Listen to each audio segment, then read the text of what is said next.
और अग्नि प्राइम है और इसको वो अग्नि पी भी कहते हैं, और वो फिर इसको अनसेट छोड़ देते हैं कि अग्नि पी से क्या प्राइम का लिया जाए मतलब, या पाकिस्तान लिया जाए। ये मेरे नज़दीक जो है this I think is Pakistan specific missile, और ये पाकिस्तान के तमाम इलाकों को कवर करेगा। And then you can, it is ready to fire, हर चीज़ तैयार है उसके अंदर, और आप जहाँ से चाहें जब चाहें आप इसको फायर कर सकते हैं। और इसका मतलब ये है कि जो उसका रिस्पॉन्स टाइम है वो कम हो जाता है, कि जब एक कमांडर डिसाइड कर ले कि मैंने इसको इस्तेमाल करना है, तो उसका रिस्पॉन्स टाइम जो है वो कम हो जाएगा। पाकिस्तान के हर हिस्से पर हामी होगी, चाहे वो बलूचिस्तान का हो, चाहे वो नॉर्थ ईस्ट फ्रंटियर प्रोविंस का हो, हर हिस्से पर वो पूरी तरह से अटैक कर सकते। इतना स्पीड तेज है कि यह 10 मिनट के अंदर ही पाकिस्तान के किसी कोने में जाकर तबाही मचा सकता है।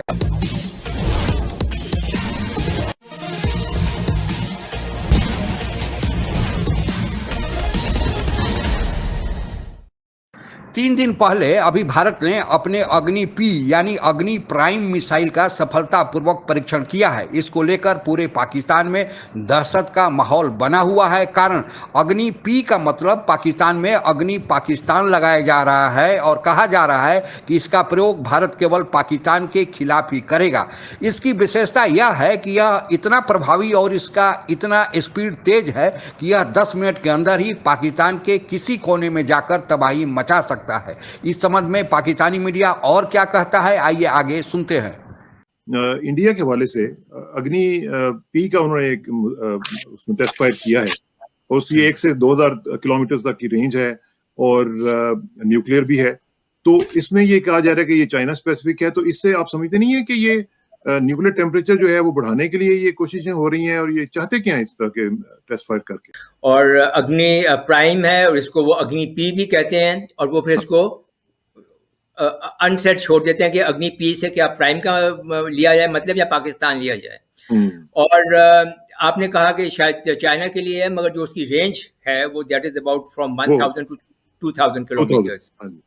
तो वो मेरे ख्याल में शायद चाइना के खिलाफ इतना ज्यादा कारामद ना हो, क्योंकि चाइना की डेप्थ बहुत ज्यादा है। अग्नि 5 तो है ना चाइना के लिए, अग्नि 5 है, और वो हर लेवल के उनके पास मतलब शॉर्ट रेंज मिसाइल्स हैं, मीडियम रेंज बैलिस्टिक मिसाइल्स हैं, then intermediate range, and then intercontinental ballistic missiles भी हैं। तो मुख्तलिफ रेंजेस के उनके पास मिसाइल्स हैं।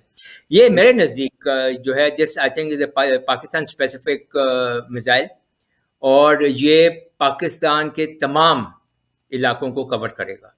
अगर हम इस मिसाइल की एक दो बातें देख लें कि ये कैनिस्टराइज्ड है, यानी कि कैनिस्टर के अंदर, और इसमें कॉम्पोजिट मटेरियल्स इस्तेमाल किए गए हैं, नया प्रोपल्शन सिस्टम है, नए प्रोपेलेंट्स हैं इसके अंदर, और कॉम्पोजिट मटेरियल्स के साथ इसकी रॉकेट मोटर्स की जो केसिंग्स वगैरह बनी हुई हैं।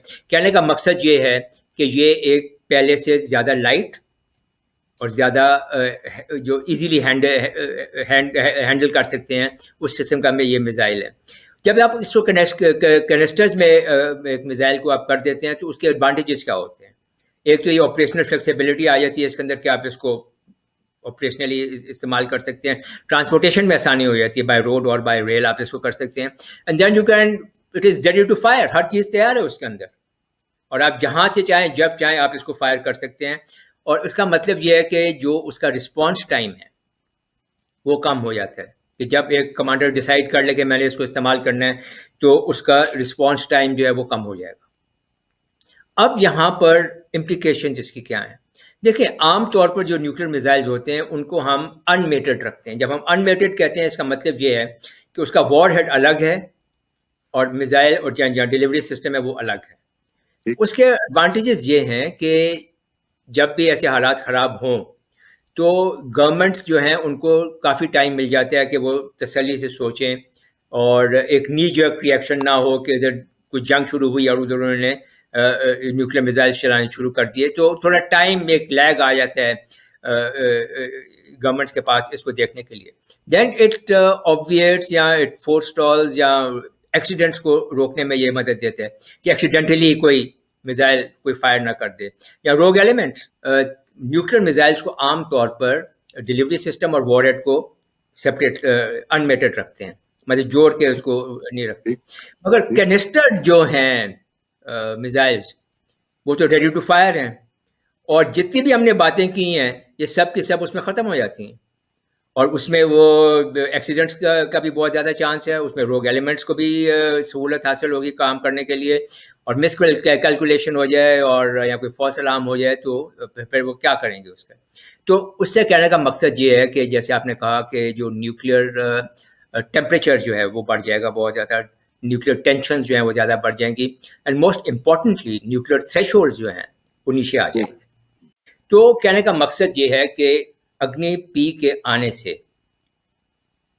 The balance of terror in the sub continent has increased, और उसकी इंटेंसिटी जो है वो बहुत ज़्यादा बढ़ गई है। अब आप ये देखें कि इस किस्म के मिसाइल जैसे अग्नि पी की हमने बात की है, दे विल रिप्लेस इंडियाज अग्नि 1, अग्नि 2, अग्नि 3 एंड पृथ्वी 2, जो ये इसी रेंज के जो मिसाइल्स हैं। और वो सारे के सारे अभी कैनिस्टराइज्ड आ जाएंगे, और जब वो कैनिस्टराइज्ड आ जाएंगे तो उसका मतलब ये है कि उनका इंडिया की जो स्ट्रेटेजिक कमांड फोर्सेस जो हैं उनका रिस्पॉन्स टाइम उतना कम हो जाएगा। That means Pakistan must also have a compatible system कि जिसके अंदर पाकिस्तान का भी रिस्पॉन्स टाइम कम हो, बल्कि उनसे भी कम। ये बहुत एक्यूरेट वेपन है जो ऐसा बनाया गया है, उसमें कंप्यूटर और जो सिस्टम है वो बहुत एक्यूरेसी, क्योंकि मेन प्रॉब्लम ये होती है लॉन्ग रेंज में कि आप कितनी एक्यूरेटली फेंक सकते हैं। अगर आप एक टारगेट फेंकना चाहते हैं और वो उसके आसपास गिरा, वहाँ गए नहीं, तो बेकार हो जाता है।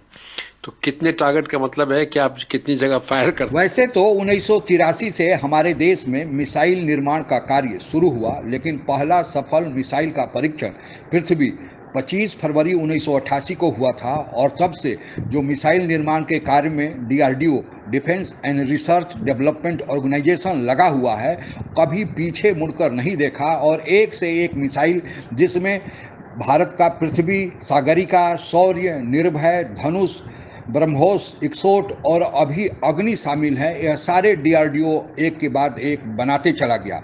अग्नि सीरीज में अब तक कुल 6 मिसाइल का सफल परीक्षण हुआ है, यानी अग्नि 1 से 5 सीरीज तक का सफल परीक्षण हुआ है, और अभी अग्नि प्राइम का सफल परीक्षण हुआ। अग्नि 6 बनकर तैयार है, उसका भी परीक्षण भारत सरकार कभी भी कर सकती है। हालांकि कुछ लोगों का मानना है कि भारत ने गुप्त रूप से अग्नि 6 का परीक्षण कर दिया है, लेकिन उसको अभी बताया नहीं है, ताकि दुश्मन के लिए कभी वक्त जरूरत पड़े तो यह चौंकाने वाली खबर हो। खैर, जो भी हो, भारत के पास जो भी अभी मिसाइल क्षमता है वह विश्व में एक प्रतिष्ठा दिलाने के लिए और विश्व के लोगों को यह समझाने के लिए है कि हम भी किसी से कम नहीं। कोई अगर हमें आंख दिखाया तो हम उसका वैसा ही जवाब दे सकते हैं। विश्व में रसिया का RS-36 सबसे आधुनिकतम मिसाइल माना जाता है। इसका रेंज 16,000 किलोमीटर तक है, यानी वह रसिया से ही 16,000 किलोमीटर दूरी तक के किसी लक्ष्य को भेद कर सकता है। माना जाता है कि यह अपने साथ 4 से 6 वारहेड जो न्यूक्लियर अस्त्र है, परमाणु अस्त्र हैं, उनको यह कैरी कर सकता है और दुश्मन के ठिकाने पर गिरा सकता है। भारत में अभी जो सबसे लंबे रेंज का मिसाइल है वह अग्नि 5 है। इसका रेंज 8,000 किलोमीटर तक है और यह भारत के लिए सबसे अच्छा मिसाइल रेंज के हिसाब से माना जाता है। तकनीकी हिसाब से अभी जो 2 दिन पहले अग्नि प्राइम का टेस्ट हुआ वह बेहतर माना जा रहा है। जहाँ तक स्पीड का सवाल है, भारत के पास सुपरसोनिक मिसाइल ब्रह्मोस है जो 2300 मील पर आवर के हिसाब से दुश्मन के ठिकाने पर जाकर वार कर सकता है। यह भारत का ब्रह्मोस है, वह रसिया और भारत के संयुक्त सहयोग से भारत में ही बनाया जा रहा है और विश्व में इस मिसाइल के खरीदारों का तांता लगा हुआ है।